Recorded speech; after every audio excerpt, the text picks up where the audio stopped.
Small cap and mid cap இருக்குல்ல sir, அதில் invest பண்ணோம் அப்படின்னா எப்பவுமே ஹை ரிட்டர்ன்ஸ் மட்டும் தான் கிடைக்கும். பெரிய உருட்டு. எப்படி இன்வெஸ்ட் பண்ணால் இருக்கிறதுலே சேஃபான இன்வெஸ்ட்மெண்ட்? பாதி உருட்டு பாதி சார், உங்களுக்கு ரெண்டு ஆப்ஷன் ஏதாவது ஒன்று தான் சூஸ் பண்ணணும், உருட்டா உண்மையா. இன்சூரன்ஸில் இன்வெஸ்ட் பண்ணால் அது ப்ராஃபிட் அப்படின்னு நினச்சிக்கிறாங்க. ஸோ இது உண்மையா உருட்டா சார்? ஆனால் எல்லா கம்பெனிலுமே பார்த்தீங்கன்னா ஹெல்த் இன்சூரன்ஸ் ப்ரொவைட் பண்ணுவாங்க. ஸோ அதை மட்டும் வச்சுக்காம நம்ம செப்பரேட்டாக ஒரு ஹெல்த் இன்சூரன்ஸ் எடுக்கணும். நீங்கள் ஒரு காஃபி ஷாப் போகிறீங்க, அங்கே உங்களுக்கு ஒரு ஒய்ஃபை கொடுக்குறாங்க. Okay, term and health insurance இருக்குல்ல சார், இது வந்து எல்லா இண்டிவிஜுவல்ஸுமே எடுத்துருக்கணும் அப்படின்றது உண்மையா உருட்டா சார்? இன்றைக்கி எப்படி 6-7% வச்சுங்களேன், கடைசி ஒரு 10 வருஷமாக இன்ஃப்ளேஷனே 6-7%. இந்த வருஷம் கோல்டா, போன வருஷம் ஈக்குட்டியா. ஸோ எல்லா சமயத்துலேயும் நீங்கள் வின்னராக இருக்கணும்னு சொன்னால்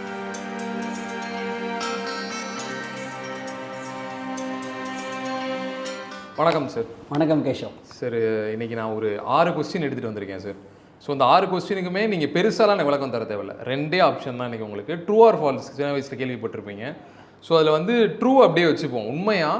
ஃபால்ஸுக்கு மட்டும் நம்ம உருட்டுன்னு மாற்றிக்கலாம் சார், நம்ம ஊருக்காரங்களுக்கு புரிகிற மாதிரி. உருட்டு உருட்டுன்னு மாற்றிக்கலாம் சார். ஸோ ஒரு 6 கேள்வி இருக்குது, அதில் வந்து உண்மையா இல்லை உருட்டா அப்படின்றத நீங்கள் இன்றைக்கி சொல்ல போகிறீங்க. அதுக்கு ஒரு சின்ன எக்ஸ்ப்ளனேஷனோட. சரி சார், ஃபஸ்ட்டு கொஸ்டின் என்னென்னா, அந்த small cap and mid cap இருக்குல்ல சார், இது எப்பயுமே நம்மளுக்கு அதில் இன்வெஸ்ட் பண்ணோம் அப்படின்னா எப்பயுமே ஹை ரிட்டர்ன்ஸ் மட்டும் தான் கிடைக்கும் அப்படின்னு சொல்கிறாங்க. இது வந்து உண்மையா இல்லை உருட்டா சார்? உருட்டு, பெரிய உருட்டு. இதுக்கான எக்ஸ்பிளனேஷன் சார், ஏன் உருட்டுன்னு சொல்கிறீங்க? எப்பயுமே இந்த எப்பயுமேங்கிற வார்த்தை வந்து பெரிய உருட்டு. ஓகே, ஸ்மால் அண்ட் மிட் கேப்புங்கிறது ஊறுகாய் தொட்டுக்கிற மாதிரி நம்ம கொஞ்சம் வாங்கிக்கலாமே தவிர, ஓகே, நம்ம ஆல்ரெடி ஒரு வீடியோ பண்ணியிருக்கோம், எப்படி மிட் கேப்பு ஸ்மால் கேப்பை எப்படி அவுட் பர்ஃபார்ம் பண்ணியிருக்கு அப்படிங்கிறத பண்ணியிருக்கோம். Different segment, different category will out perform different times. Last 1-2 years 3 years எடுத்திங்கன்னா கோல்ட் ஹஸ் அவுட் பர்ஃபார்ம்டு. நீங்கள் ஒரு 10 வருஷம் முன்னாடி எடுத்திங்கன்னா real estate has out performed. Performance is always relative, it is not absolute. ரொம்ப சிம்பிளாக சொல்லணும்னா, அது மட்டும்தான் ரிட்டர்ன்ஸுங்கிறது ஒரு பெரிய உருட்டு. ஸ்மால் அண்ட் மிட் கேப் மட்டும்தான் ரிட்டர்ன்ஸுங்கிறது ஒரு பெரிய உருட்டு. நான் மறுபடியும் சொல்கிற ஒரே விஷயம் என்ன, நம்ம நேயர்களுக்கு உங்களுக்கு என்னென்னா, ஒரு இன்வெஸ்டிங்கை ஒரு ஸ்மால் கேப் மிட் கேப்பில் நீங்கள் கடைசி ஒரு வருஷமாக ஸ்மால் கேப் போட்டவங்களுக்குலாம் என்னாச்சு? பெரிய ரிட்டர்ன்ஸ் வந்துருக்கா? இல்லை. என்ன பாயிண்ட் என்னென்னா, ஒரு கேட்டகரி ஒரு இன்வெஸ்ட்மெண்ட்ஸ்னால நீங்கள் பெரிய பணக்காரன் ஆகிட மாட்டீங்க. எதுக்குமே நீங்கள் டைம் கொடுக்கலன்னா இன்வெஸ்ட்மெண்ட்ஸ் பண்ண முடியாது. ஸோ ஸ்மால் அண்ட் மிட் கேப்பில் மட்டும்தான் இன்வெஸ்ட்மெண்ட் பண்ணுறங்கிறது வந்து ஒரு பெரிய உருட்டு. Okay sir.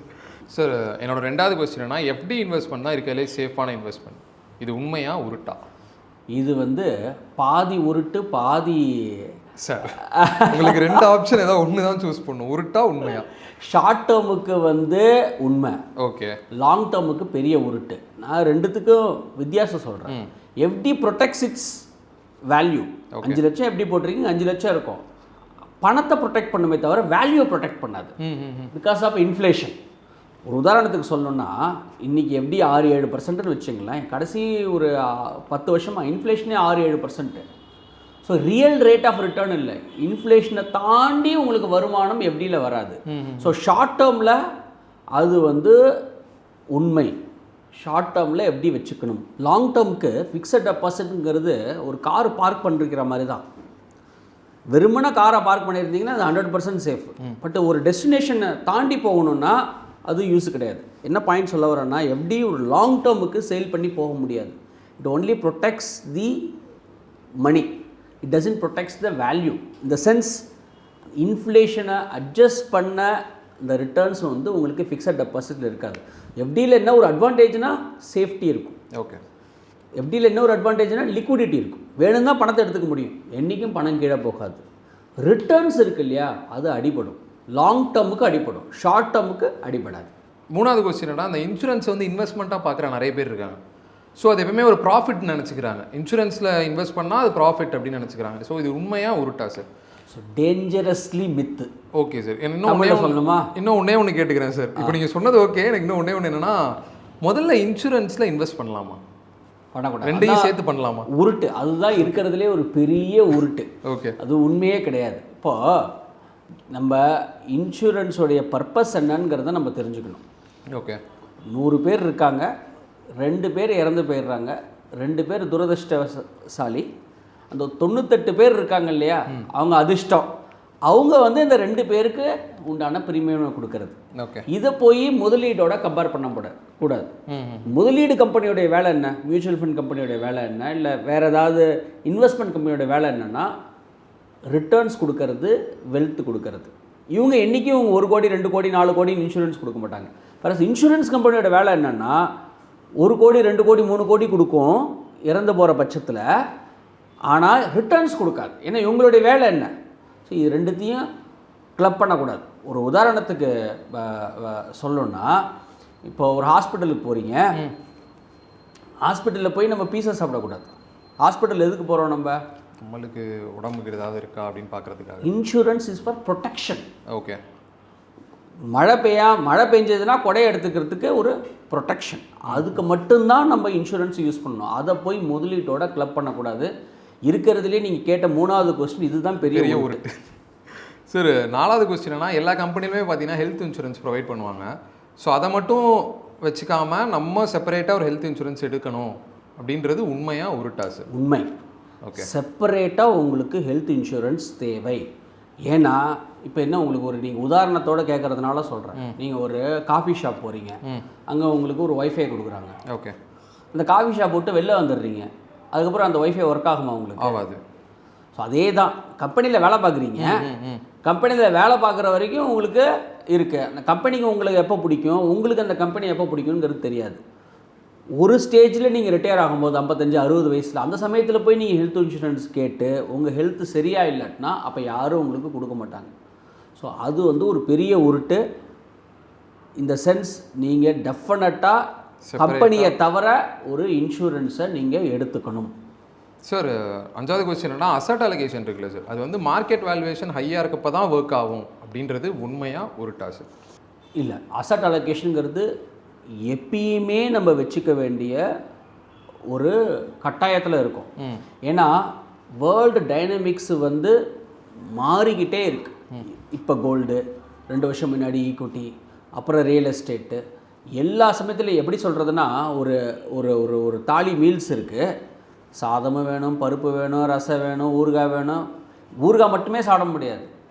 ஏன்னா எந்த சமயத்தில் எது பர்ஃபார்ம் பண்ணணும்னு நம்மளுக்கு தெரியும். நம்மளுக்கு ஒரு பேலன்ஸ்டாக இருக்கணும். ஸோ பேலன்ஸ்டாக இப்போ ஒரு ஒரு ஒரு குதிரை ரேஸில் ஒரு குதிரையில் மட்டும் நம்ம இது பண்ணக்கூடாது. 4-5 குதிரையில் நம்ம பண்ணிட்டோம்னா ஏதாவது ஒன்று வின் பண்ணணும் நம்மளுக்கு. இந்த வருஷம் கோல்டா, போன வருஷம் ஈக்குட்டியா. ஸோ எல்லா சமயத்துலேயும் நீங்கள் வின்னராக இருக்கணும்னு சொன்னால் அசட் அலோகேஷன் கண்டிப்பாக பண்ணணும்.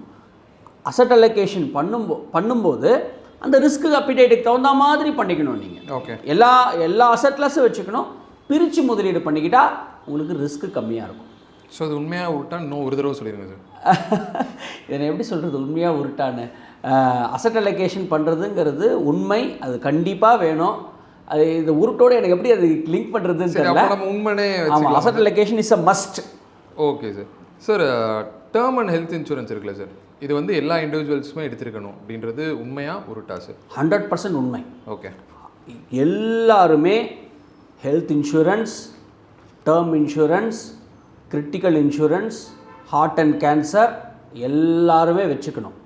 ஒரு உதாரணத்துக்கு சொல்கிறவங்களுக்கு, 2 வீலர் போகிறீங்க, இந்த ஒரு இடத்துலேருந்து இன்னொரு இடத்துக்கு போகிறீங்க, ஹெல்மெட் போடாமல் போகிறீங்க. ஒரு உதாரணத்துக்கு சொல்கிறேன், எப்பயுமே ஆக்சிடென்ட் ஆகிடாது.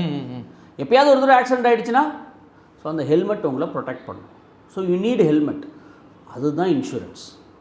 நீங்கள் போட்டில் போகிறீங்க, கண்டிப்பாக நீங்கள் விழ மாட்டீங்க. 9 out of 10 டைம்ஸ் நீங்கள் விழ மாட்டீங்க. அந்த ஒரு தடவை நீங்கள் விழுந்துட்டீங்கன்னா அதுக்கு தான் இன்சூரன்ஸ். இன்சூரன்ஸ் இல்லாமல் நீங்கள் முதலீடு பண்ணவே கூடாது. இன்சூரன்ஸ் தனியாக எடுத்துக்கணும். ப்ரொடெக்ஷன், அந்த ப்ரொடெக்ஷன் இருந்தால் மட்டும்தான் நீங்கள் அடுத்த ஸ்டெப்புக்கே போகணும். இல்லாட்டினா என்ன ஆகும்னா, நீங்கள் ஒரு லட்சக்கணக்கிலேயே கோடிக்கணக்கிலேயே சேர்த்துருவீங்க. ஒரு 10 நாள் ஹாஸ்பிட்டல், 15 நாள் ஹாஸ்பிட்டல் இருந்ததுன்னா அந்த சேவிங்ஸ் எல்லாம் கரைஞ்சு போய்டும் உங்களுக்கு. ஸோ அதனால் இன்சூரன்ஸ், ஹெல்த் இன்சூரன்ஸ் எடுக்கணும். ஹெல்த் இன்சூரன்ஸுக்கு மேலே டாப்அப் இன்சூரன்ஸ் எடுத்துக்கணும். டாப்அப் இன்சூரன்ஸை தவிர டேர்ம் இன்சூரன்ஸ் எடுத்துக்கணும். வீட்டில் லேடிஸ் இருந்தாங்கன்னா heart, cancer, critical illness policies எல்லாம் எடுத்துக்கணும். அதனால் அது வந்து உண்மை, உருட்டு கிடையாது. Okay sir. சார் ஆனால் இப்போ நீங்கள் கொடுத்த எக்ஸ்ப்ளனேஷனை வச்சு பார்க்குறப்போ இவ்வளோ நாள் நாங்கள் நம்பிட்டு இருந்த சில விஷயங்கள் எவ்வளோ உருட்டாக இருக்குது அப்படின்றது எங்களுக்கு இப்போ தான் தெரியுது. அதுக்கு ரொம்ப தேங்க்ஸ் சார். ஓகே சார், நன்றி, வணக்கம். தேங்க்யூ கேஷவ்.